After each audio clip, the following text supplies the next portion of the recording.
the latest military news update. This is AFP Community News, hosted by Rofh Suzon every 12 noon, Mondays to Fridays. Only here on DWDD Armed Forces Radio. One AFP for a stronger Philippines.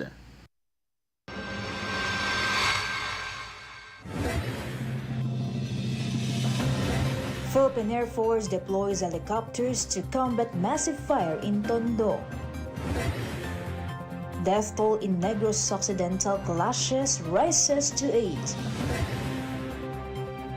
Reported fatalities due to typhoons Nika, Ofer, and Pepito, now 13. DOH warns breeding areas of dengue-carrying mosquitoes may rise after series of storms.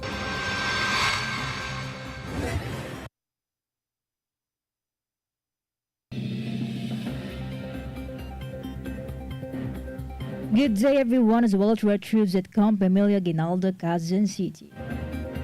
Today is Monday, November 25, and we will bring you the latest news from the armed forces and other information around the Philippines. I am Rofh Suzon for AFP Community News.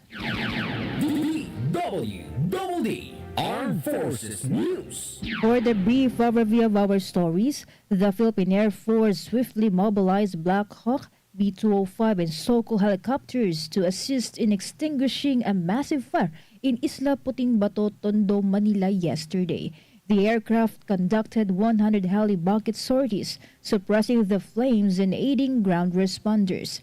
City officials expressed gratitude for the PAF's timely and effective aerial support.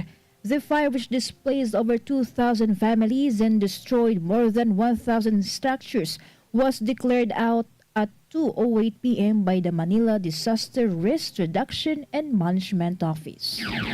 DWDD Armed Forces News. The Philippine Army confirmed that another suspected New People's Army rebel was killed during a firefight in Sitio Soso, Barangay Gatuslao, Candoni, Negros Occidental, bringing the death toll to 8.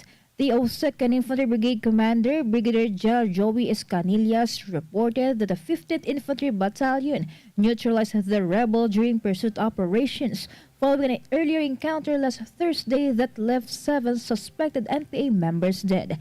Troops recovered firearms, explosives, radios, and other items from the clashes.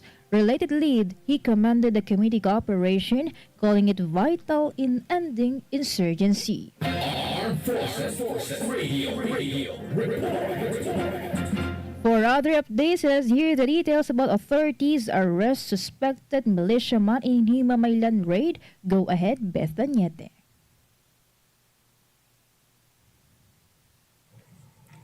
Police arrested a 29-year-old laborer as suspect of being a militant during a raid in Sitio Maglantaya, Barangay Karaduan, Himamaylan City. Authorities acting on a search warrant recovered an improvised shotgun and ammunition from the suspect residence. Himamaylan Police Chief of Police Lieutenant Colonel Anthony Grande confirmed an ongoing investigation into the suspect, possible link to the New People's Army. Charges for illegal possession of firearms and ammunition were filed against the suspect. This is Betaniete reporting for the AFP Community News, one AFP for stronger Philippines. Thank you, Beth Daniete. DWDD Armed Forces News. The 61st Infantry Battalion discovered an armed cache of the New People's Army in Sitio Danao, Barangay Busog, Valderrama, Antique. The cache contained one M16 assault rifle, 20 rounds of 5.56 mm ammunition, and several magazines. The discovery followed a tip from alias Negro, a former New People's Army member who surrendered to the 61st IB last July. Lieutenant Colonel Arturo Balgos thanked the informant, while Major General Marion Suzon commended the 61st IB troops for their success. DWDD Armed Forces News. The Provincial Social Welfare and Development Office of Southern Leyte visited a former rebel at the 14th Infantry Battalion headquarters in Barangay Uguis, Maplag, Leyte to assist his eligibility for the Enhanced Comprehensive Local Integration Program. The ECLIP is designed to support former rebels by providing financial aid, livelihood opportunities, and essential services for their reintegration into society. During the visit, PSWDO also provided food supplies to Mr. Joey Kalinawan Olorico as part of their ongoing commitment to assist individuals transitioning to civilian life. PSWDO had Miss Mercy Pacha emphasize their dedication in helping former rebels rebuild their lives and foster peace in the community. Armed Forces Radio Report. And now let's hear a report on the ground about troops discover NPA hideout after Hinobaan skirmish. Go for the details, Gina. Rofh 15th Infantry Battalion troops clashed with suspected New People's Army remnants during a patrol operation in Hinobaan, Negros Occidental yesterday. 302nd Infantry Brigade Commander Brigadier General Joey Escanilas said that the 6 a.m. encounter prompted the use of close air support due to the rugged terrain. No casualties were reported and no civilians were affected. Soldiers later discovered an abandoned NPA hideout capable of housing 15 to 20 individuals. Relatedly, clearing operations in the area are ongoing. This is Gina reporting for AFP Community News, 1 AFP for a stronger Philippines. Thank you so much, Gina. DWDD Armed Forces News. The Armed Forces of the Philippines has reiterated its commitment to professionalism, loyalty to the Constitution, and respect for civilian authority. AFP Chief of Staff General Romeo Browner Jr. emphasized the AFP's non-partisan role as a cornerstone of national stability, calling for unity and calm during these trying times. He also urged the Filipinos to uphold values of respect and nationalism, warning against efforts to divide the nation. Moreover, the AFP pledged to remain steadfast in its mandate to protect the people and the state while ensuring democratic institutions are upheld. DWDD National News. For our national news, the number of people who reportedly died amid the onslaught of typhoons Nika, Ophel, and Pepito has increased to 13. The National Disaster Risk Reduction and Management Council said 5 of the reported fatalities were already validated. Meanwhile, 3 other individuals were reported missing. Currently, there are over 105,000 individuals who remain in evacuation center. Armed Forces Radio Report. And we have a report coming in from Mars about MBLT-10 assists in Batanes relief operations after typhoon devastation. Good afternoon, Rofh. The Marine Battalion Landing Team 10 assisted in unloading essential relief supply for Batanes on the heels of multiple typhoons that severely impacted the province. In collaboration with the provincial government, law enforcement, and volunteers, the Marines helped prepare relief packs and vital supplies for those affected. The Marines in Batanes remain dedicated in supporting the local government and delivering essential services to the community. This is Mars reporting for AFP Community News, 1 AFP for a stronger Philippines. Thank you, Mars. DWDD National News. The Department of Health warned that breeding areas of mosquitoes that carry the dengue virus may increase. This follows the 6 consecutive tropical cyclones that hit the country. In an advisory, the DOH reminded the public to remove stagnant waters and to consult early should they experience symptoms of dengue. There were 17,033 dengue cases recorded from October 20 to November 2, 2024. DWDD National News. The Department of Agriculture has called on the Bureau of Customs to release more than 500 metric tons of confiscated frozen mackerel to the Department of Social Welfare and Development. This move aims to bolster relief operations and food security.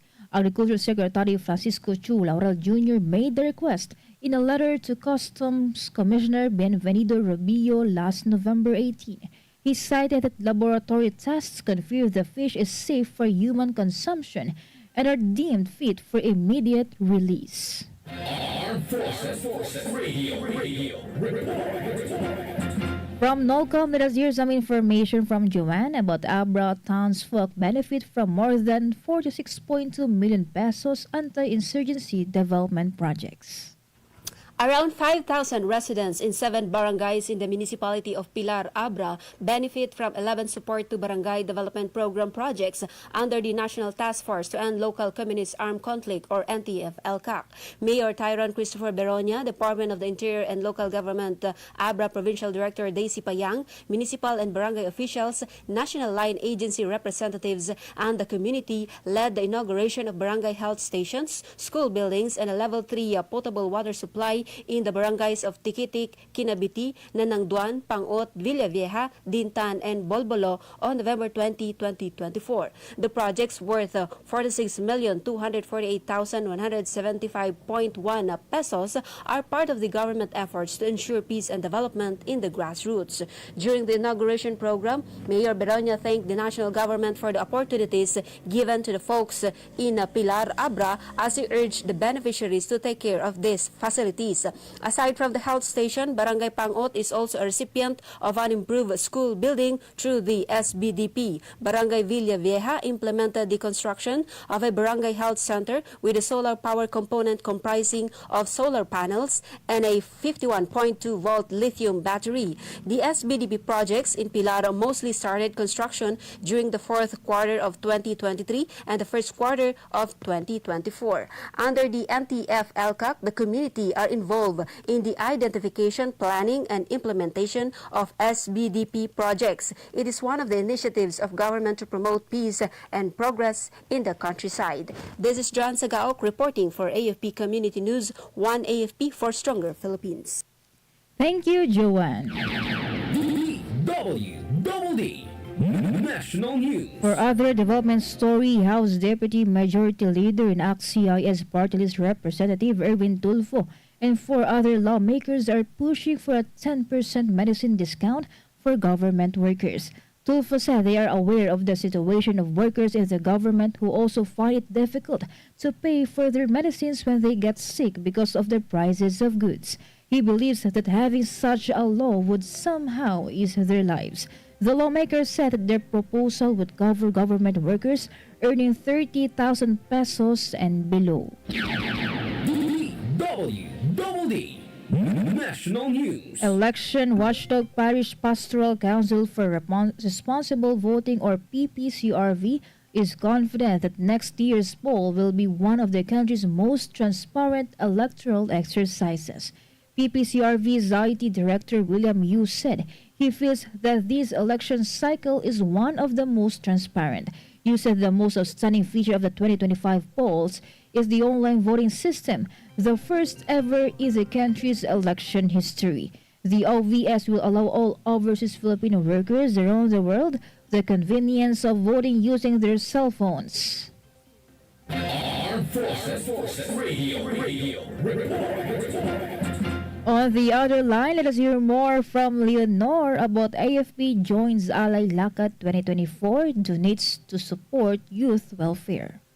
The Armed Forces of the Philippines, through the Joint Task Force National Capital Region, participated in the Alay Lakad Walk 2024 at Quirino Grandstand, Manila yesterday. With the team Alay Lakad para sa kabataan ng bagong Pilipinas, the event aimed to raise funds for youth education and welfare. The AFP alongside the Philippine National Police ensured the event security and handed over a donation to Alay Lakad Foundation. The said initiative reaffirmed their commitment to youth development. And this is Leonor Tanap reporting for AFP Community News, 1 AFP for Stronger Philippines. Thank you so much, Leonor. DWDD National News. Moving on to another story, the government's infrastructure spending surged to 137.1 billion pesos in September of this year. This is higher than the 117.3 billion pesos a year ago. The Department of Budget and Management said the increase was driven by investments in public works, transportation, and national defense projects. Key drivers included road and bridge projects, foreign-assisted projects and modernization projects by the Department of National Defense. DWDD National News. The National Housing Authority and the Navotas City Government broke ground for another housing project. Mayor John Ray Chanco said the event marks the beginning of the construction of 3 low-rise buildings that will accommodate 180 beneficiaries upon completion. Each unit will feature a 24 square meter floor area. The project will have facilities such as community center, tricycle terminal, and the police station. Armed Forces Radio Report. Let us hear more from Meljoy of 1st CRG about former Rebels People's Organization established Regional Federation. Yes, Rofh, former rebels in Region 2 have established the Regional Federation of Former Rebels People's Organization to strengthen their unity and receive better support from the government on November 21, 2024, held at Tala Hall, Camp Melchor F. de la Cruz, Upegamo, Isabela. The federation includes various organizations from Isabela, Nueva Vizcaya, and Cagayan. Each group has its own leaders and rules to ensure smooth operations, especially when receiving assistance from government agencies. Colonel Silas Trasmontero of National Task Force to End Local Communist Armed Conflict explained via video teleconferencing the benefits of forming and registering the federation. Representatives from agencies like the CDA, DOLE, DSWD, PNP, and DILG also attended the event. Mr. Mauricio Aguinaldo, Interim Executive Director of Capilla Incorporated, was elected as the federation's director. He highlighted that the federation will help former rebels access more benefits and thanked the government for supporting their reintegration into society. The federation will create policies to guide its operations and ensure proper management. This effort shows the government's commitment to helping former rebels live peaceful and productive lives. This is Meljoy Nesho Arroco reporting for AFP Community News, 1 AFP for Stronger Philippines. Thank you, Meljoy from 1st CRG. DWDD National News. A huge fire broke out in a residential area on Isla Putingbato, Tondo, Manila. The Bureau of Fire Protection said the fire began at about 8 a.m. yesterday and quickly intensified and reached the first alarm within minutes. It reaches the second alarm before noon and hits the third alarm early afternoon. At least 20 fire trucks and an ambulance were deployed to the site as firefighters battled the flames under challenging conditions. Authorities are still investigating the causes of the fire. DWDD National News. President Ferdinand Marcos Jr. expressed hopes that the appreciation of Filipino art would be revived. This comes as he recognized the country's most outstanding choirs who recently won in international competitions. In his speech, Marcos said the public should know about the victories the Filipino choral groups achieved in the international scene. The president recognized the 7 choral groups: University of the Philippines Manila Choral, Quezon City Performing Arts Development Foundation, Concert Chorus Sola Gratia Choral, University of Mindanao Choral, Los Constances de Manila, Imisi Capella, and University of Santo Tomas singers during the ceremony. Armed Forces Radio Report. Updates from Ella Mercado about Rizal Provincial Government to receive awards from DILG. 10 municipalities in the province of Rizal were recognized by the Department of the Interior and Local Government or DILG for having high-functional drug abuse council. It includes the towns of Angono, Antipolo, Binangonan, Cardona, Baras, Morong, Pililia, Tanay, Taytay, and Teresa. In the information released by Rizal Governor Nina Richie Inares, the said seal of good local governance recognition is proof of their honest public service in welfare of thousands of residents in the province. Aside from having high-functional drug abuse council, the municipality of Angono is also an awardee for DILG's national category. The annual awarding of DILG to all local government units in the country is in accordance with the Strengthening National Development Program and in line to national government's campaign, Drug-Free Nation. This is Ella Mercado reporting for AFP Community News, 1 AFP for Stronger Philippines. Thank you so much, Ella Mercado. Armed Forces Radio Report. Let us hear more updates from Glenn Gultian about Philippine Air Force showcases talent, patriotism, and Battle of the Bands for West Philippine Sea. Yes, good afternoon. The Philippine Air Force displayed its personal musical talents during the PAF Battle of the Bands 2024. Musika ng pagkakaisa awit para sa West Philippine Sea at the PAF Multipurpose Gymnasium. The event featured bands from 10 PAF major bases performing original compositions and cover songs promoting patriotism and support for the West Philippine Sea. Antonio Bautista Air Base Air Sentinel Band claimed the championship, also winning Best Lyrical Composition. Commanding General Lieutenant General Stephen P. Pareño, Philippine Air Force, and other key military leaders attended. The said activity emphasized the Air Force commitment in safeguarding national sovereignty and fostering unity through music. This is Georg Glenly Gulchan reporting for AFP Community News, one AFP for a stronger Philippines. Thank you so much, Glenly Gultian. DWDD National News. Moreover, Department of Migrant Workers Secretary Hans Leo Kakdak visited the family of Mary Jane Veloso in General Natividad, Nueva Ecija. He assured the family that Mary Jane would be home by Christmas. Kakdak said that the DMW is there to provide all the welfare assistance that the government can offer to Mary Jane's family as directed by the President. Veloso's parents then thanked President Ferdinand Marcos Jr. for announcing Mary Jane's return. DWDD Armed Forces News. And that's all for today's broadcast. Thank you so much for joining us, especially to our audience in our Facebook page, AFP Radio DWDD. Don't forget to tune in tomorrow for more updates, same time and same station. Again, this is Rofh Suzon for AFP Community News, one AFP for a stronger Philippines. Ito ang DWDD 1134 kHz AM. Balita, impormasyon at musika. Ito ang DWDD AFP Radio. Boses ng Kawal Pilipino.